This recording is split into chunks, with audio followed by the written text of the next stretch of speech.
ਸੰਸਾਰ ਦੀ ਉਤਪਤੀ, ਰਚਨਾ ਤੇ ਗਰਦਿਸ਼ ਦੇ ਸੰਬੰਧ ਵਿੱਚ ਜੋ ਜੋਗੀਆਂ ਨੇ ਜਗਤ ਨੂੰ ਵਿਚਾਰ ਦਿੱਤੇ ਨੇ, ਉਸ ਸੰਬੰਧ ਵਿੱਚ ਸਾਹਿਬ ਸ੍ਰੀ ਗੁਰੂ ਨਾਨਕ ਦੇਵ ਜੀ ਮਹਾਰਾਜ ਜਗਤ ਨੂੰ ਵਿਚਾਰ ਦੇ ਰਹੇ ਨੇ ਤੇ ਜੋਗੀਆਂ ਨੂੰ ਸਮਝਾ ਰਹੇ ਨੇ। ਪ੍ਰਾਚੀਨ ਸਮੇਂ ਤੋਂ ਇੱਕ ਕਹਾਵਤ ਚਲੀ ਆ ਰਹੀ ਹੈ ਕਿ ਮਾਦਾ ਪ੍ਰਕਿਰਤੀ ਯੁਗਤੀ ਦੇ ਨਾਲ ਪ੍ਰਸੂਤ ਹੋਈ ਤੇ ਉਸ ਤੋਂ ਤਿੰਨ ਸ਼ਕਤੀਆਂ ਨੇ, ਤਿੰਨ ਚੇਲਿਆਂ ਨੇ ਜਨਮ ਲਿਆ। ਸਾਹਿਬ ਸ੍ਰੀ ਗੁਰੂ ਨਾਨਕ ਦੇਵ ਜੀ ਮਹਾਰਾਜ ਉਹਨਾਂ ਦਾ ਹਵਾਲਾ ਦੇ ਕੇ ਫਿਰ ਆਪਣੀ ਵਿਚਾਰ ਜਗਤ ਤੇ ਜੋਗੀਆਂ ਦੇ ਸਾਹਮਣੇ ਰੱਖਦੇ ਨੇ। ਏਕਾ ਮਾਈ ਜੁਗਤ ਵਿਆਈ ਤਿੰਨ ਚੇਲੇ ਪਰਵਾਂ, ਜੁਗਤੀ ਦੇ ਨਾਲ ਵਿਆਹੀ ਪ੍ਰਸੂਤ ਹੋਈ ਇਹ ਮਾਇਆ, ਇਹ ਮਾਦਾ, ਇਹ ਪ੍ਰਕਿਰਤੀ। ਤੇ ਫਿਰ ਬਣੇ ਤਿੰਨ ਚੇਲੇ ਪਰਵਾਨ, ਪਰਮਾਣਿਕ ਤਿੰਨ ਚੇਲਿਆਂ ਦਾ, ਸਿਰਮੌਰ ਤਿੰਨ ਦੇਵਤਿਆਂ ਦਾ ਜਨਮ ਹੋਇਆ, ਜਿਨ੍ਹਾਂ ਦੇ ਨਾਲ ਲਕਬ ਜੁੜੇ ਕਿ ਇੱਕ ਸੰਸਾਰੀ ਹੈ, ਇੱਕ ਸੰਸਾਰ ਦੀ ਪਾਲਣਾ ਕਰਨ ਵਾਲਾ ਹੈ ਤੇ ਇੱਕ ਪਰਲੇ ਕਰਨ ਵਾਲਾ ਹੈ। ਇੱਕ ਸੰਸਾਰੀ, ਇੱਕ ਭੰਡਾਰੀ, ਇੱਕ ਲਾਏ ਦੀਵਾਨ। ਇੱਥੇ ਤੱਕ ਵਿਚਾਰ ਜਗਤ ਦੀ ਹੈ, ਜੋਗੀਆਂ ਦੀ ਹੈ, ਸੰਸਾਰ ਦੀ ਹੈ। ਔਰ ਇਸ ਸੰਸਾਰ ਦੀ ਵਿਚਾਰ ਨੂੰ ਸਾਹਮਣੇ ਰੱਖ ਕੇ ਮੇਰੇ ਪਾਤਸ਼ਾਹ ਫਿਰ ਆਪਣੀ ਵਿਚਾਰ, ਆਪਣੇ ਖਿਆਲ, ਆਪਣਾ ਜਵਾਬ ਜਗਤ ਤੇ ਜੋਗੀਆਂ ਦੇ ਸਾਹਮਣੇ ਰੱਖਦੇ ਨੇ। ਇਤਨੀ ਗੱਲ ਤੇ ਸਪਸ਼ਟ ਹੈ ਕਿ ਜੋਗੀਆਂ ਦੀ ਪਕੜ ਵਿੱਚ ਇੱਕ ਗੱਲ ਆਈ ਕਿ ਸ਼ਕਤੀਆਂ ਤਿੰਨ ਹੀ ਨੇ ਤੇ ਕਿਰਿਆ ਸਿਰਫ ਤਿੰਨ ਤਰ੍ਹਾਂ ਦੀ ਹੋ ਰਹੀ ਹੈ। ਜੀਵ ਜੰਮ ਰਹੇ ਨੇ, ਜੀਵ ਟਿਕ ਰਹੇ ਨੇ, ਜੀਵ ਮਿਟ ਰਹੇ ਨੇ। ਗ੍ਰਹਿ ਨਛੱਤਰ ਸੂਰਜ ਚੰਦ ਤਾਰੇ ਬਣ ਰਹੇ ਨੇ, ਟਿਕ ਰਹੇ ਨੇ, ਮਿਟ ਰਹੇ ਨੇ। ਪਸ਼ੂ ਪੰਖੀ ਜਨਮ ਲੈ ਰਹੇ ਨੇ, ਟਿਕ ਰਹੇ ਨੇ, ਫਿਰ ਮਿਟ ਰਹੇ ਨੇ। ਇਹ ਨਿਯਮ ਤਿੰਨ ਤਰ੍ਹਾਂ ਦਾ, ਜਨਮਣਾ, ਜੀਵਣਾ ਤੇ ਮਿਟ ਜਾਣਾ, ਸਾਰਿਆਂ ਤੇ ਲਾਗੂ ਹੈ ਔਰ ਸਾਰਿਆਂ ਦੀ ਬਕਾਇਦਾ ਆਪਣੀ ਉਮਰ ਹੈ। ਤਿੰਨ ਚੇਲੇ ਪਰਵਾਨ, ਪਰਮਾਣਿਕ, ਇਹ ਤਿੰਨ ਚੇਲੇ ਨੇ। ਦਰਅਸਲ ਤਿੰਨਾਂ ਦੀ ਹੀ ਗਿਣਤੀ ਕਰੀਬਨ ਸਾਰੇ ਵਿਦਵਾਨਾਂ ਨੇ ਪ੍ਰਕਿਰਤੀ ਦੇ ਸੰਬੰਧ ਵਿੱਚ ਕੀਤੀ ਹੈ। ਉਹਨਾਂ ਨੇ ਪ੍ਰਕਿਰਤੀ ਦੇ ਗੁਣ ਵੀ ਤਿੰਨ ਮੰਨੇ, ਰਜੋ, ਤਮੋ, ਸਤੋ। ਸਰੀਰ ਵੀ ਤਿੰਨਾਂ ਦਾ ਜੋੜ ਹੈ, ਮਨ ਹੈ ਔਰ ਅਸਥੂਲ ਮਾਦਾ ਹੈ ਸਰੀਰ, ਤੇ ਫਿਰ ਆਤਮਾ ਹੈ। ਇੱਕ ਨੂੰ ਵੀ ਅਲੱਗ ਕਰ ਦਈਏ ਤੇ ਹੋਂਦ ਕਾਇਮ ਰੱਖਣੀ ਬਹੁਤ ਔਖੀ ਹੋ ਜਾਂਦੀ ਹੈ। ਆਤਮਾ ਹੈ, ਮਨ ਹੈ, ਸਰੀਰ ਹੈ। ਸਮੇਂ ਦੀਆਂ ਹਾਲਤਾਂ ਵੀ ਤਿੰਨ ਨੇ, ਮਾਜ਼ੀ, ਹਾਲ, ਮੁਸਤਕਬਿਲ, ਭੂਤ, ਭਵਿਸ਼, ਵਰਤਮਾਨ। ਇਸੇ ਤਰੀਕੇ ਨਾਲ ਦੇਖਿਆ ਜਾਏ, ਜੋ ਸਰੀਰ ਦੇ ਵਿੱਚ, ਜੀਵਨ ਦੇ ਵਿੱਚ ਚੱਲ ਰਹੀ ਚੇਤਨਾ ਹੈ, ਉਹਦੀਆਂ ਹਾਲਤਾਂ ਵੀ ਤਿੰਨ ਨੇ, ਜਾਗਰਤ, ਸੁਪਨ। ਦੇਖਦੇ ਹਾਂ ਕਿ ਜੋ ਕੁਝ ਜਗਤ ਵਿੱਚ ਹੋ ਰਿਹਾ ਹੈ, ਉਹਦੇ ਚ ਵੀ ਕਿਰਿਆਵਾਂ ਤਿੰਨ ਨੇ। ਜੀਵ ਜੰਮ ਰਹੇ ਨੇ, ਜੀਵ ਬਣ ਰਹੇ ਨੇ ਔਰ ਉਹਨਾਂ ਦੀ ਪਾਲਣਾ ਹੋ ਰਹੀ ਹੈ, ਟਿਕ ਰਹੇ ਨੇ, ਫਿਰ ਮਿਟ ਜਾਂਦੇ ਨੇ।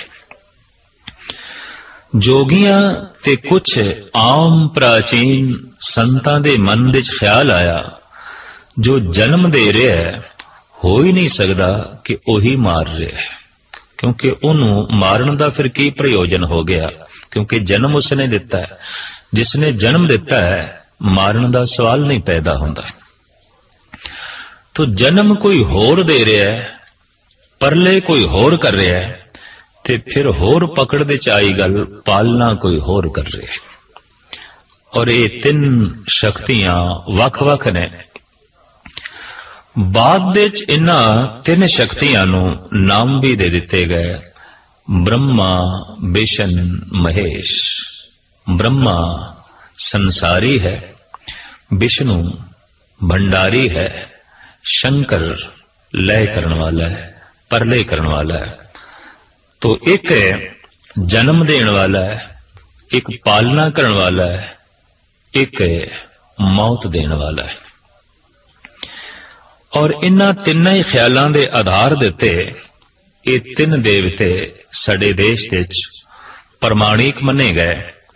ज्यादा मंदिर महादेव ते विष्णु दे ने, ब्रह्मा जी दे मंदिर भारत दे च नहीं ने।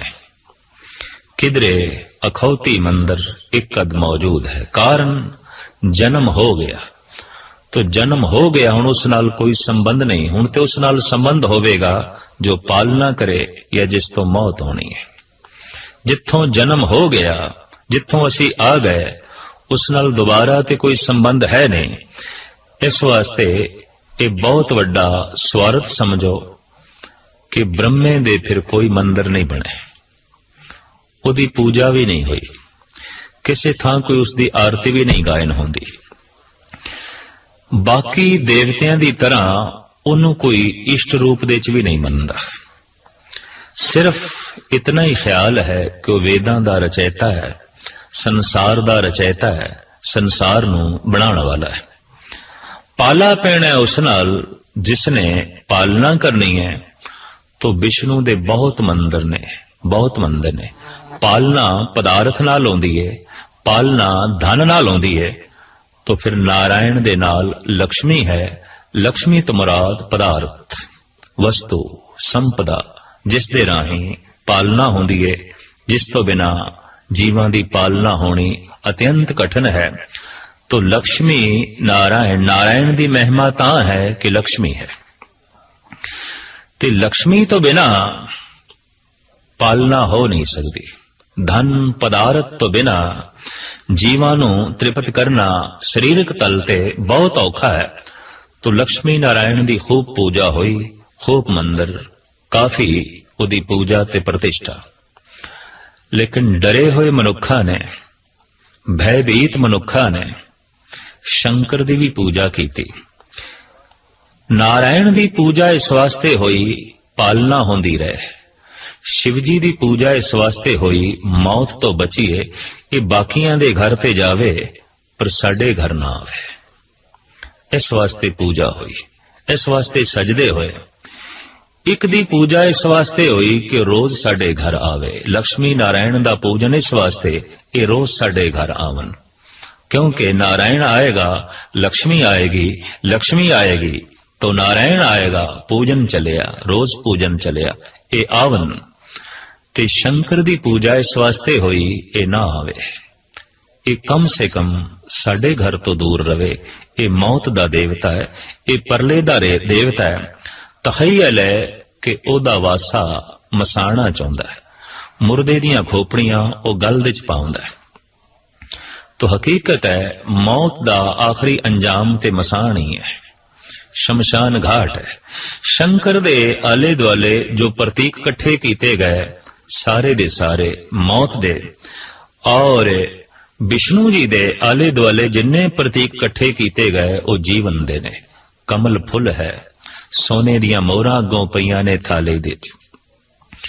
हाथी फुआर कर रहा है, बरखा कर रहा है, लक्ष्मी नाल खड़ी है, और कोई भगत जन बैठा है बीणा छेड़ रहा है, एक तारा छेड़ रहा है।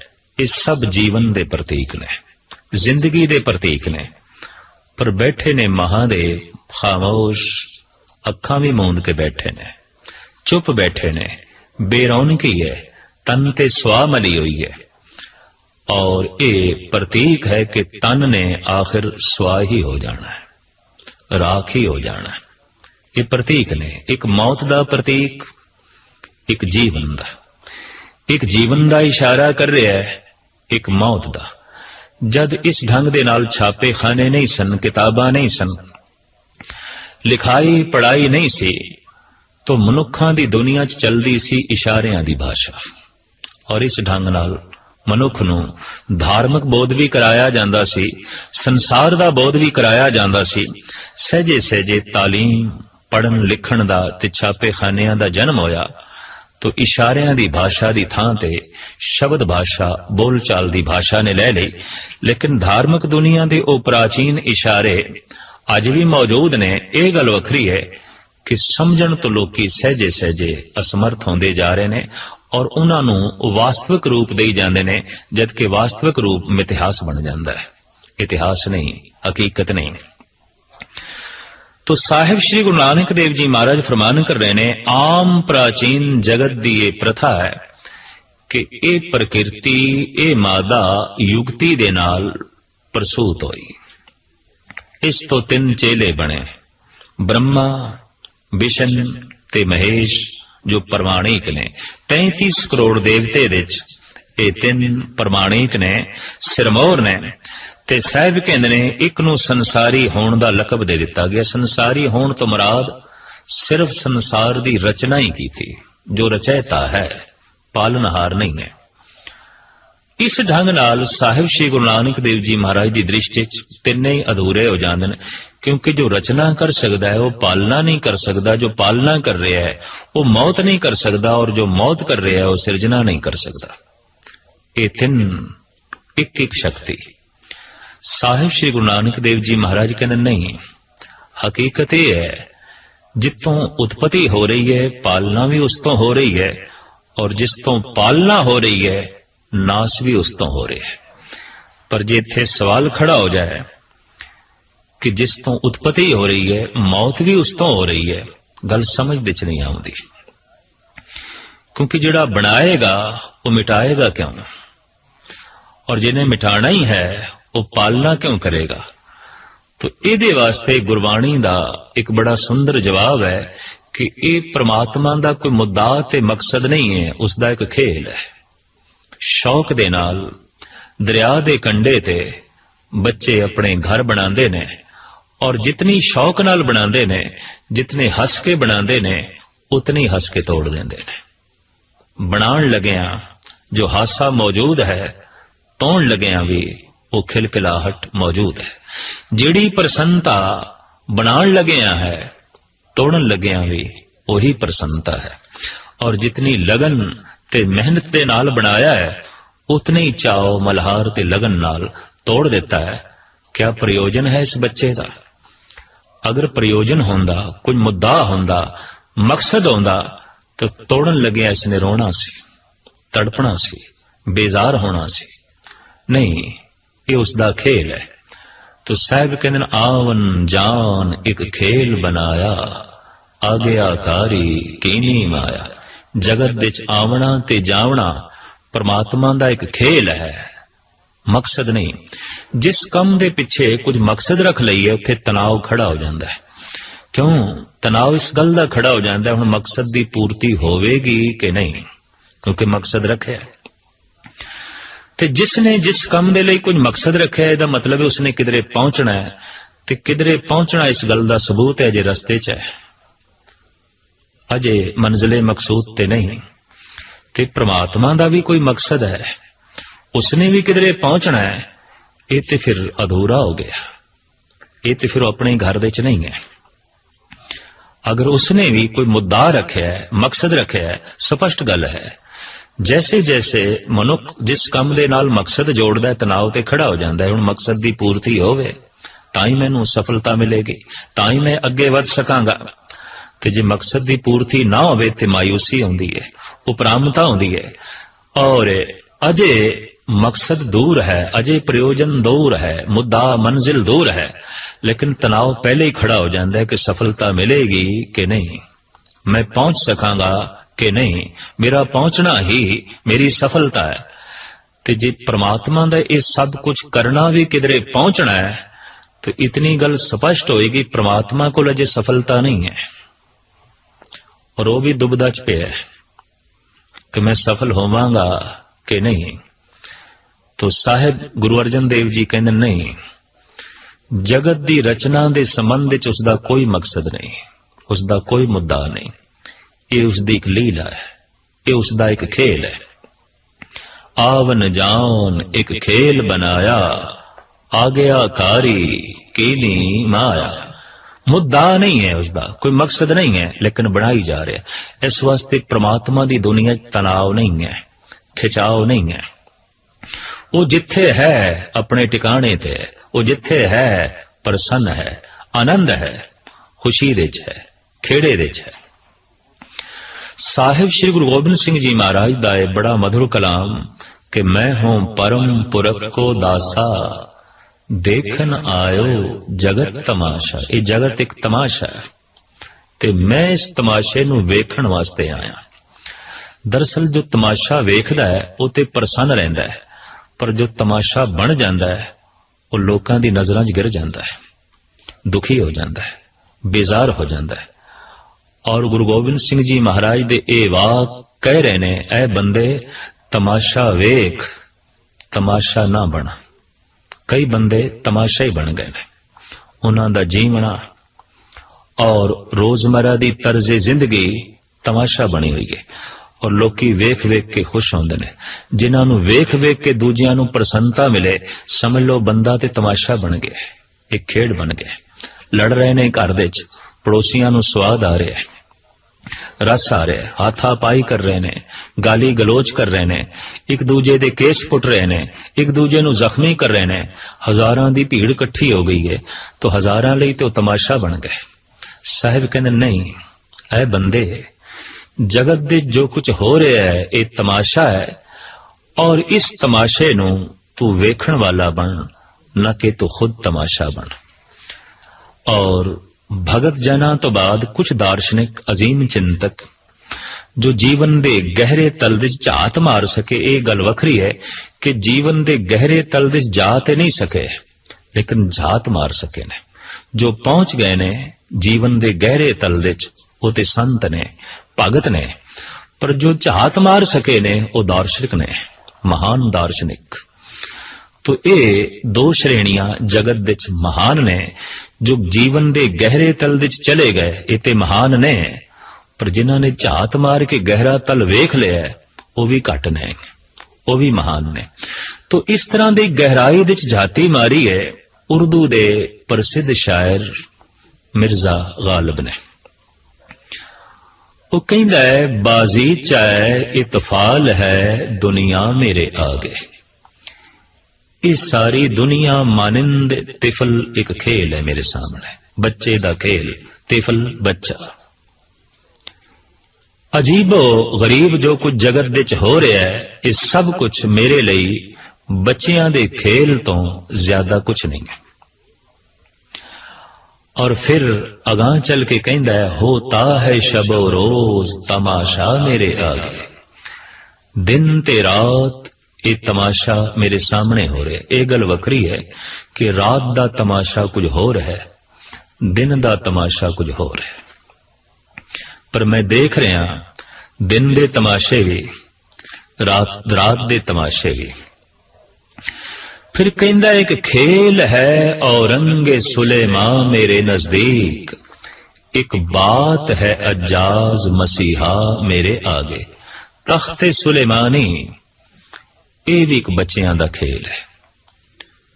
ਰਾਜਨੀਤਿਕ ਲਈ ਇਹ ਖੇਲ ਨਹੀਂ ਹੈ, ਉਹਦਾ ਤੇ ਇੱਕ ਮੁੱਦਾ ਹੈ, ਮਕਸਦ ਹੈ ਤਖਤ ਸੁਲੇਮਾਨੀ ਤੱਕ ਪਹੁੰਚਣਾ, ਤਖਤ ਤੱਕ ਪਹੁੰਚਣਾ। ਉਹ ਆਪਣੀ ਜ਼ਿੰਦਗੀ ਵੀ ਦਾਅ ਤੇ ਲਾ ਸਕਦਾ ਹੈ। ਸਫਲਤਾ ਨਾ ਮਿਲੀ ਉਹਨੂੰ ਬਹੁਤ ਦੁੱਖ ਵੀ ਹੋ ਸਕਦਾ ਹੈ ਕਈ ਦਿਨ ਮੰਜੇ ਤੋਂ ਹੀ ਨਾ ਉੱਠ ਸਕੇ, ਇਤਨੀ ਉਸ ਨੂੰ ਚੋਟ ਪਹੁੰਚੇ, ਇਤਨੂੰ ਉਸ ਨੂੰ ਆਘਾਤ ਪਹੁੰਚੇ, ਕਿਉਂਕਿ ਤਖਤ ਤੱਕ ਪਹੁੰਚਣਾ ਉਸ ਦਾ ਮਕਸਦ ਹੈ। ਪਰ ਗਾਲਿਬ ਕਹਿੰਦੇ ਨੇ ਅਗਰ ਮੈਨੂੰ ਕੋਈ ਚੁੱਕ ਕੇ ਵੀ ਬਿਠਾ ਦੇਵੇ ਤਾਂ ਮੈਂ ਤੇ ਇਹ ਸਮਝਾਂਗਾ ਇਹ ਵੀ ਇੱਕ ਬੱਚਿਆਂ ਦਾ ਖੇਲ ਹੈ, ਇਸ ਤੋਂ ਜ਼ਿਆਦਾ ਕੁਝ ਨਹੀਂ। ਤੇ ਜਿਹਦੇ ਲਈ ਤਖਤ ਸੁਲੇਮਾਨੀ ਇੱਕ ਖੇਲ ਹੈ ਤਾਂ ਉਹਦੇ ਲਈ ਤਖਤ ਸੁਲੇਮਾਨੀ ਜ਼ਿੰਦਗੀ ਦਾ ਮੁੱਦਾ ਨਹੀਂ ਹੈ, ਮਕਸਦ ਨਹੀਂ ਹੈ। ਉਹਦਾ ਮਕਸਦ ਕੋਈ ਹੋਰ ਹੋਵੇਗਾ, ਇਹ ਨਹੀਂ ਹੈ। तो एक खेल है औरंगे सुलेमा मेरे नजदीक, एक बात है अजाज मसीहा मेरे आगे। आजाज मौजियां दी जमा, मौजे करामात। तो गालिब कहते हजरत ईसा दे मौजजे, मौजजे की कबर ते हथ लाया मुर्दा जिंदा हो गया। ਬਿਮਾਰ ਦੇ ਸਿਰ ਤੇ ਹੱਥ ਫੇਰਿਆ, ਤੰਦਰੁਸਤ ਹੋ ਗਿਆ। ਅੰਧੇ ਦੀਆਂ ਅੱਖਾਂ ਤੇ ਹੱਥ ਰੱਖਿਆ, ਉਹ ਸੁਜਾਖਾ ਹੋ ਗਿਆ। ਗਾਲਿਬ ਹੱਸ ਕੇ ਕਹਿੰਦੇ ਨੇ, ਇਹ ਵੀ ਬੱਚਿਆਂ ਦੇ ਖੇਲ ਤੋਂ ਜ਼ਿਆਦਾ ਕੁਛ ਨਹੀਂ, ਸਭ ਕੁਛ ਇੱਕ ਖੇਲ ਹੈ। ਹਜ਼ਰਤ ਈਸਾ ਦੇ ਮੌਜੇ, ਤਖਤੇ ਸੁਲੇਮਾਨੀ, ਦਿਨ ਰਾਤ ਵਿੱਚ ਜੋ ਕੁਛ ਹੋ ਰਿਹਾ ਹੈ, ਸਭ ਕੁਛ ਇੱਕ ਤਮਾਸ਼ਾ ਹੈ। ਇਹ ਗੱਲ ਵੱਖਰੀ ਹੈ ਕਿ ਜੀਵਨ ਦੇ ਇਸ ਮਹਾਨ ਗਹਿਰੇ ਤਲ ਨੂੰ ਜੇ ਮਹਾਂਪੁਰਸ਼ ਵੇਖ ਸਕਿਆ, ਉੱਥੇ ਤੱਕ ਪਹੁੰਚਿਆ ਤੇ ਨਹੀਂ, ਪਰ ਵੇਖ ਲੈਣਾ ਵੀ ਕੋਈ ਘੱਟ ਨਹੀਂ ਹੈ, ਬਹੁਤ ਵੱਡੀ ਸਾਧਨਾ ਹੈ। ਇਹ ਗੱਲ ਵੱਖਰੀ ਹੈ ਕਿ ਦਿਮਾਗੀ ਸਾਧਨਾ ਹੈ। ਪਰ ਜਿਨ੍ਹਾਂ ਨੇ ਅਧਿਆਤਮਿਕ ਸਾਧਨਾ ਕੀਤੀ, ਹੇਮਕੁੰਡ ਦੇ ਤਪੀਸ਼ਵਰ ਨੇ ਹੇਮਕੁੰਡ ਵਿੱਚ ਬੈਠ ਕੇ ਉਹਨੇ ਜੀਵਨ ਦੇ ਗਹਿਰੇ ਤਲ ਦੇ ਝਾਤ ਨਹੀਂ ਮਾਰੀ, ਉਹ ਜੀਵਨ ਦੇ ਗਹਿਰੇ ਤਲ ਵਿੱਚ ਪਹੁੰਚਿਆ। ਉਸ ਟਿਕਾਣੇ ਤੇ ਪਹੁੰਚ ਕੇ ਕਹਿ ਰਿਹਾ ਹੈ, ਮੈਂ ਹੂੰ ਪਰਮ ਪੁਰਖ ਕੋ ਦਾਸਾ, ਦੇਖਣ ਆਇਓ ਜਗਤ ਤਮਾਸ਼ਾ। ਮੈਂ ਤਮਾਸ਼ਾ ਵੇਖਣ ਵਾਸਤੇ ਆਇਆ, ਮੈਂ ਤਮਾਸ਼ਾ ਖੁਦ ਨਹੀਂ ਆ। ਅਗਰ ਉਹ ਤਮਾਸ਼ਾ ਖੁਦ ਹੁੰਦੇ ਤੇ ਜਦ 4 ਬੱਚੇ ਸ਼ਹੀਦ ਹੋਏ ਤੇ ਰੋਂਦੇ, ਤੇ ਜਗਤ ਤੇ ਰੋਂਦੇ ਆਇਆਂ ਨੂੰ ਵੇਖ ਕੇ ਹੱਸਦਾ, ਕਦੀ ਰੋਂਦੇ ਆਇਆਂ ਨੂੰ ਵੇਖ ਕੇ ਰੋਂਦਾ ਨਹੀਂ ਹੈ।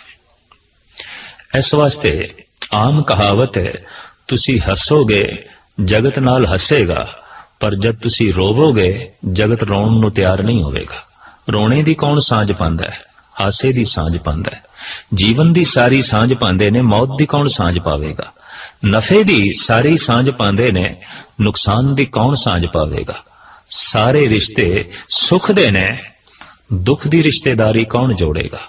ਸਾਹਿਬ ਗੁਰੂ ਤੇਗ ਬਹਾਦਰ ਸਾਹਿਬ ਜੀ ਮਹਾਰਾਜ ਦਾ ਫੈਸਲਾ, ਸੁਖ ਮੇਂ ਬਹੁ ਸੰਗੀ ਭਏ, ਦੁਖ में संग न कोय, कहो नानक सुन रे मना, अंत सहाई होए। हरि दा भजन कर हे मन, कहो नानक हर भज मना, अंत सहाई होए। जगत ते सुख दा संगी है, इतना वड्डा संगी है कि सुख में आन मिलत बहु बैठत, रहत चहूं दिस घेरे। बहुत लंबी चौड़ी जड़ी भीड़ है तेरे आले दुआले, किधरे ए ना समझ नहीं कि मेरे संगी साथी ने। गुरु तेग बहादुर साहब जी कहते नहीं, सब सुख दे साथी ने। और जिस दिन तू देखेगा कि तेरी झोली च सुख नहीं रहे, तू चिराग लैके भी ना संगियां साथियां नू ढूंढेगा, नहीं लभने। एक किसे पासे मिलने नहीं। सारा शोर शराबा, सारी भीड़, सारा वर्तन वलेवा, सारा संबंध सुख दा है। सुख में आन मिलत बहु बैठत, रहत चहूं दिस गहरे। तो साहिब गुरु गोबिंद सिंह जी महाराज, बच्चे शहीद हो गए, पिता शहीद हो गए, ते आप दावे नाल कहंदन, चाहा शुद्ध के चूं बच्चे गां कुश्ताचार, के बाकी बमान दस्त पेचीदा मार, चे मर्दी के अहगर खामोशा कुनी, के आतिश दा मारा फिरोजा कुनी। की होया कि बलदे हुए भांबणा दे चों 4 चिंगारियां बुझ गईयां। ये सब कुछ उन्हां लई एक तमाशा है। तो साहिब श्री गुरु नानक देव जी महाराज दा फरमान कि प्रचलित गाथा ते यह है, और खास करके योगियां दे प्रचार दे ये खास गल आई कि ये मादा, ये माया जुगती नाल प्रसूत होई, विआही, और उस तो 3 प्रमाणिक चेलियां ने जन्म लिया, जिहदे च एक संसारी है, एक भंडारी है, और एक लय करन वाला है, एक परले करन वाला है। पर हकीकत की है? साहिब कहने, ज्यों तिस भावे तिवें चलावे, ज्यों होवे फुरमान। हकीकत यह है कि परमात्मा जिवें चाहता है तिवें अपनी प्रकृति नूं चला रहा है, जिवें उसका हुक्म है तिवें ही जगत दे सब कुछ जो है हो रहा है। उस तो बिना होर कुछ नहीं। उस तो ही उत्पत्ति हो रही है, उस तो ही पालना हो रही है, उस तो ही नाश हो रहा है, क्योंकि उसका कोई मुद्दा नहीं। उसलिए सब कुछ तमाशा है, उसलिए सब कुछ एक खेल है। एक मिथ है बड़ी सुंदर कि एक दफा शिवजी ने प्रार्थना की थी, हे अकाल पुरख, कि तू मैनू जिहड़ी ये सेवा बख्शी है मौत दी, मैं जिस घर विच जाना रोना पिटना शुरू हो जाता है, ये मैनू चंगा नहीं लगता, ते मेरी सेवा बदल दिती जाए। जिहड़ा काम इंद्र नूं सौंपिया गया है बरखा करन दा, ये काम मैनू दिता जाए। ਤਾਂ ਪ੍ਰਮਾਤਮਾ ਨੇ ਆਖਿਆ, ਸ਼ੰਕਰ, ਬਰਖਾ ਕਰਨੀ ਤੇਰੇ ਸੁਭਾਅ ਦੇ ਅਨੁਕੂਲ ਨਹੀਂ, ਮੌਤ ਕਰਨੀ ਤੇਰੇ ਸੁਭਾਅ ਦੇ ਅਨੁਕੂਲ ਹੈ, ਤੇ ਅਸੀਂ ਕੰਮ ਦਿੱਤਾ ਹੈ ਤੈਨੂੰ ਤੇਰੇ ਸੁਭਾਅ ਦੇ ਅਨੁਕੂਲ। ਪਰ ਸ਼ਿਵ ਜੀ ਨੇ ਹੱਟ ਕੀਤੀ, ਨਹੀਂ, ਜੇ ਬਰਖਾ ਇੰਦਰ ਕਰ ਸਕਦਾ ਹੈ ਤਾਂ ਮੈਂ ਕਿਉਂ ਨਹੀਂ ਕਰ ਸਕਦਾ, ਮੇਰੀ ਝੋਲੀ 'ਚ ਇਹ ਸੇਵਾ ਪਾਈ ਜਾਏ। ਬਹੁਤੇ ਤਰਲੇ ਕਰਕੇ, ਹਟ ਕਰਕੇ ਪ੍ਰਮਾਤਮਾ ਨੇ ਇਹ ਸੇਵਾ ਝੋਲੀ 'ਚ ਪਾ ਦਿੱਤੀ। ਅੱਛਾ, ਹੁਣ ਆਇੰਦਾ ਤੋਂ ਬਰਖਾ ਤੂੰ ਕਰੇਗਾ। ਸ਼ਿਵ ਜੀ ਨੇ ਇਹ ਵਰ ਪ੍ਰਾਪਤ ਕੀਤਾ, ਜਦ ਮੈਂ ਡਮਰੂ ਵਜਾਵਾਂ ਉਦੋਂ ਹੀ ਬਰਖਾ ਹੋਵੇ, ਉਸ ਤੋਂ ਪਹਿਲੇ ਨਹੀਂ ਹੋਣੀ ਚਾਹੀਦੀ। ਤਥਾ ਉਸਤੂ ਕਰ ਦਿੱਤਾ ਗਿਆ, ਠੀਕ ਹੈ, ਤੂੰ ਡਮਰੂ ਵਜਾਏਗਾ, ਬਰਖਾ ਹੋਵੇਗੀ। ਮਾਤ ਲੋਕ ਦੇ ਚ ਆਏ ਸ਼ਿਵ ਜੀ। ਮਿਥਿਹਾਸ, ਕਿਸਾਨ ਲੋਕ ਹਲ ਚਲਾ ਰਹੇ ਸਨ, ਤਾਂ ਸ਼ਿਵ ਜੀ ਕਹਿਣ ਲਗੇ, ਸੁਣੋ, ਹਲ ਨਾ ਚਲਾਓ। ਕਿਉਂ? 13 ਸਾਲ ਤੱਕ ਮੀਂਹ ਨਹੀਂ ਪੈਣਾ, ਬਰਖਾ ਮੇਰੇ ਹੱਥ 'ਚ ਲੈ ਕੇ ਵਰ ਆਇਆ ਹੈ, ਬਰਖਾ ਦਾ ਕਰ ਰਿਹਾ ਹੈ ਮੌਤ ਆਪਣੇ ਸੁਭਾਅ ਦੇ ਮੁਤਾਬਕ। 15 ਦਿਨਾਂ ਬਾਅਦ ਜਦ ਫਿਰ ਉੱਥੋਂ ਲੰਘਿਆ ਤੇ ਕਿਸਾਨ ਬੀਜ ਪਏ ਪਾਵਨ, ਤੇ ਸ਼ਿਵ ਜੀ ਗੁੱਸੇ 'ਚ ਆ ਕੇ ਕਹਿਣ ਲੱਗੇ, ਜਦ ਮੈਂ ਕਹਿ ਦਿੱਤਾ ਹੈ 13 ਸਾਲ ਤੱਕ ਮੀਂਹ ਨਹੀਂ ਪੈਣਾ, ਤੇ ਬੀਜ ਕਿਉਂ ਰੋਲ ਰਹੇ ਹੋ ਜ਼ਮੀਨ ਦੇ 'ਚ, ਕਿਉਂ ਨਾਸ਼ ਕਰ ਰਹੇ ਹੋ, ਕਿਉਂ ਆਪਣਾ ਨੁਕਸਾਨ ਕਰ ਰਹੇ ਹੋ? ਤਾਂ ਕਿਸਾਨ ਕਹਿਣ ਲੱਗੇ, ਜੇ ਰੱਬ ਚਾਹੇਗਾ ਤੇ ਬਿਨਾਂ ਮੀਂਹ ਤੇ ਵੀ ਬੀਜ ਉਗਾਣਗੇ, ਤੇ ਜੇ ਹੁਣ ਨਾ ਵੀ ਉੱਗੇ ਤੇ 13 ਸਾਲ ਬਾਅਦ ਮੀਂਹ ਪੈਣਾ ਹੈ, ਤੇ 13 ਸਾਲ ਤੱਕ ਅਸੀਂ ਬੀਜ ਬੋਇਆ ਨਾ, ਹਲ ਚਲਾਇਆ ਨਾ, ਤਾਂ ਅਸੀਂ ਤੇ ਹਲ ਚਲਾਣਾ ਭੁੱਲ ਜਾਵਾਂਗੇ, ਸਾਡੀ ਸੰਤਾਨ ਭੁੱਲ ਜਾਵੇਗੀ, ਅਸੀਂ ਖੇਤੀਬਾੜੀ ਦਾ ਕੰਮ ਹੀ ਭੁੱਲ ਜਾਵਾਂਗੇ। ਥੋੜੇ ਜਿਹਾ ਸ਼ਿਵ ਜੀ ਅੱਗੇ ਚਲੇ ਗਏ, ਰੁੱਖ ਦੇ ਥੱਲੇ ਬੈਠੇ, ਤੇ ਖਿਆਲ ਆਇਆ, ਜੇ ਕਿਧਰੇ ਮੈਂ 13 ਸਾਲ ਡਮਰੂ ਵਜਾਇਆ ਨਾ ਤੇ ਮੈਂ ਵਜਾਣਾ ਭੁੱਲ ਜਾਵਾਂਗਾ। ਤਾਂ ਇੱਕਦਮ ਝੋਲੀ ਦੇ ਚੋਂ ਡਮਰੂ ਕੱਢਿਆ ਔਰ ਉਹਨੂੰ ਵਜਾਣ ਲੱਗ ਪਏ, ਤੇ ਵਜਾਉਂਦੇ ਹੀ ਮੀਂਹ ਪੈ ਗਿਆ। ਗੁੱਸੇ 'ਚ ਆਏ ਵੀ ਮੇਰੀ ਚਾਹਤ ਤੋਂ ਬਿਨਾਂ ਕਿਸ ਤਰ੍ਹਾਂ ਹੋਇਆ, ਅਲਹਾਮ ਹੋਇਆ, ਆਕਾਸ਼ਵਾਣੀ ਹੋਈ, ਤੂੰ ਹੀ ਵਰ ਲਿਆ ਸੀ ਜਦ ਮੈਂ ਡਮਰੂ ਵਜਾਵਾਂ ਉਦੋਂ ਬਰਖਾ ਹੋਵੇ, ਤਾਂ ਹੋ ਗਈ ਇਹ ਬਰਖਾ। ਸ਼ਿਵ ਜੀ ਦੇ ਹੱਥ ਜੁੜ ਗਏ, ਕਹਿਣ ਲੱਗੇ, ਨਹੀਂ, ਇਹ ਤੇ ਜੋ ਕੁਝ ਤੂੰ ਚਾਹੁੰਦਾ ਹੈ ਉਹੀ ਕੁਝ ਹੁੰਦਾ ਹੈ, ਜੋ ਕੁਝ ਅਸੀਂ ਚਾਹੁੰਦੇ ਹਾਂ ਉਹ ਕੁਝ ਨਹੀਂ ਹੁੰਦਾ। ਤਾਂ ਸਾਹਿਬ ਸ੍ਰੀ ਗੁਰੂ ਨਾਨਕ ਦੇਵ ਜੀ ਮਹਾਰਾਜ ਫਰਮਾਨ ਪਏ ਕਰਦੇ ਨੇ, ਜਿਉਂ ਤਿਸ ਭਾਵੇ ਤਿਵੇਂ ਚਲਾਵੇ, ਜਿਉਂ ਹੋਵੇ ਫਰਮਾਨ। ਜਿਵੇਂ ਉਸ ਨੂੰ ਭਾਵਦਾ ਹੈ ਤੇ ਜਿਵੇਂ ਉਸ ਦਾ ਹੁਕਮ ਹੈ, ਤਿਵੇਂ ਹੀ ਉਹ ਜਗਤ ਨੂੰ ਚਲਾ ਰਿਹਾ ਹੈ, ਤੇ ਤਿਵੇਂ ਹੀ ਉਸੇ ਤਰੀਕੇ ਨਾਲ ਹੀ ਜਗਤ ਦੇ ਵਿੱਚ ਸਭ ਕੁਝ ਹੋ ਰਿਹਾ ਹੈ। ਉਹ ਵੇਖੇ ਉਹਨਾਂ ਨਦਰ ਨਾ ਆਵੇ, ਬਹੁਤਾ ਇਹ ਵਡਾਣ। ਬਹੁਤੀ ਅਚਰਜ ਲੀਲਾ ਇਹ ਹੈ ਕਿ ਪ੍ਰਮਾਤਮਾ ਸਾਰਿਆਂ ਨੂੰ ਵੇਖਦਾ ਹੈ, ਸਾਰੇ ਜੀਵਾਂ ਨੂੰ ਵੇਖਦਾ ਹੈ, ਪਰ ਸਾਰੇ ਜੀਵਾਂ ਨੂੰ ਪ੍ਰਮਾਤਮਾ ਨਹੀਂ ਦਿਖਾਈ ਦਿੰਦਾ। ਉਹ ਵੇਖ ਰਿਹਾ ਹੈ ਲੇਕਿਨ ਜੀਵਾਂ ਨੂੰ ਉਹ ਨਹੀਂ ਦਿਖਾਈ ਦੇ ਰਿਹਾ। ਮਹਾਰਾਜ ਕਹਿੰਦੇ, ਮੇਰੀ ਦ੍ਰਿਸ਼ਟੀ ਸਭ ਤੋਂ ਵੱਡਾ ਵਿਡਾਣ ਹੈਰਾਨ ਕੁਣ ਖੇਲ ਜਿਹੜਾ ਹੈ ਉਹ ਇਹੀ ਹੈ ਕਿ ਉਹ ਹਰ ਇੱਕ ਦੇ ਉੱਤੇ ਨਿਗਾਹ ਰੱਖੀ ਬੈਠਾ ਹੈ, ਲੇਕਿਨ ਕਿਸੇ ਜੀਵ ਦੀ ਨਿਗਾਹ ਦੇ ਸਾਹਮਣੇ ਪ੍ਰਮਾਤਮਾ ਨਹੀਂ, ਅਕਾਲ ਪੁਰਖ ਨਹੀਂ। ਆਦੇਸ਼ ਤੇ ਸੇ ਆਦੇਸ਼, ਆਦੇਸ਼ ਹੈ, ਸਜਦਾ ਹੈ ਉਸ ਨੂੰ, ਕਿਸ ਨੂੰ? ਜੋ ਜਗਤ ਦਾ ਮੁੱਢ ਹੈ ਤੇ ਜਿਸ ਦਾ ਕੋਈ ਮੁੱਢ ਨਹੀਂ, ਔਰ ਜੋ ਧਬਿਆਂ ਤੋਂ ਰਹਿਤ ਹੈ, ਨਾਸ ਤੋਂ ਰਹਿਤ ਹੈ, ਤੇ ਜਿਸ ਦਾ ਵੇਸ਼ ਸਮੁੱਚੇ ਜੁਗਾਂ ਜੁਗਾਂਤਰਾਂ ਦੇ ਚ ਇੱਕੋ ਹੀ ਹੈ। ਆਦੇਸ਼ ਤੇ ਸੇ ਆਦੇਸ਼, ਆਦ ਅਨੀਲ ਅਨਾਦ ਅਨਾਹਤ, ਜੁਗ ਜੁਗ ਏਕੋ